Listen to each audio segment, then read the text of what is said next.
The next question is for Senator McCain. We'll stay on the economy. You've talked about cutting the corporate tax. Also, you've called the effort by Democrats to abolish the Bush tax cuts as, quote, class welfare. Are you saying that extending the tax cuts and also cutting the corporate tax will result in jumpstarting the economy? And if so, what does that do to our deficit? I think there's a number of things that we have to do to jumpstart our economy, but let's start out by stopping the spending. The stimulus package has obviously been an utter failure, which I understand that Mr. Glassman supports. In fact, it was another $1.1 trillion debt on our children and grandchildren. And they said when they passed the stimulus package that the unemployment would be 8%. Have you checked lately? And the fact is that we need to stop spending. We need to have the stimulus package be brought, the money that's left in the stimulus package returned back to the taxpayers, keep taxes low. To raise taxes on anybody in America today with the tough economic times we're in is foolishness. It will harm our ability to recover our economy in Arizona and in this nation.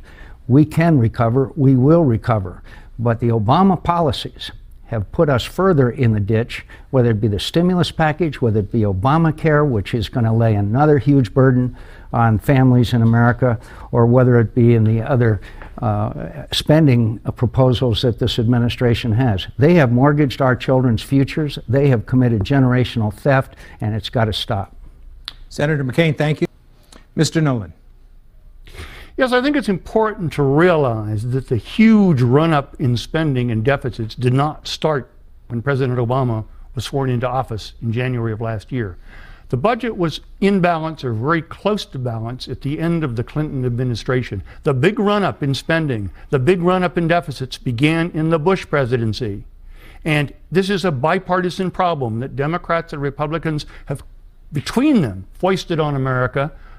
Spending money we don't have, trying to kick the can down the road, pass the burden on, as Senator McCain said, to future generations. If we want to end the problems of runaway spending and end the deficits and reduce the debt, we have to think outside the two-party box. I agree with Jerry Joslyn on that. I would, of course, suggest that the Libertarian Party is the appropriate party. Thank you, Mr. Nolan. Senator McCain. Well, I'm proud to have been endorsed by the Citizens Against Government Waste, the National Taxpayers Union, the American for Taxpayers Reform, because I was there fighting against my own party and against my own president, against the earmarked pork barrel spending, against this out-of-control spending, Medicare Part D that was $1 trillion debt on future generations of Americans.